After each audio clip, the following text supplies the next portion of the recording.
প্রচণ্ড এই গরমে এমন ঠান্ডা ঠান্ডা এক গ্লাস শরবত হলে আর কি চাই বলুন তো। চলুন ঝটপট শরবতের রেসিপিটি দেখে নেই। একটা গ্লাসে নিয়ে নিচ্ছি কয়েক টুকরা কেটে নেওয়া লেবু, সাথে দিয়ে দিয়েছি কিছু পুদিনা পাতা। এবার এগুলোকে আমি এভাবে থেতো করে নেব। ইচ্ছে করলে গড়ে থাকা বেলুন দিয়েও আপনারা এভাবে থেতো করে নিতে পারেন। তারপর দিয়ে দিচ্ছি পরিমাণ মতো বিট লবণ। এখন দিয়ে দিচ্ছি কয়েকটা আইস কিউব।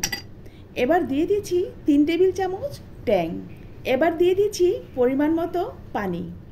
আপনারা ইচ্ছে করলে এখানে চিনি ব্যবহার করতে পারেন, আমি চিনি দেইনি, সেজন্য ট্যাং একটু বেশি ব্যবহার করেছি।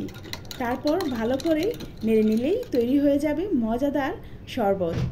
ট্যাং দিয়ে তৈরি এই শরবতের সাথে পুদিনা পাতা আর লেবুর ফ্লেভারটা দারুণ আসে। আপনারা বাসায় অবশ্যই একবার তৈরি করে দেখবেন, খেতে অসম্ভব মজা লাগে। প্রচণ্ড এই গরমে এমন এক গ্লাস শরবত আপনার প্রিয়জনের সারাদিনের ক্লান্তি দূর করতে সাহায্য করবে। আশা করি আপনার পরিবারের ছোট থেকে বড় সবাই পছন্দ করবে।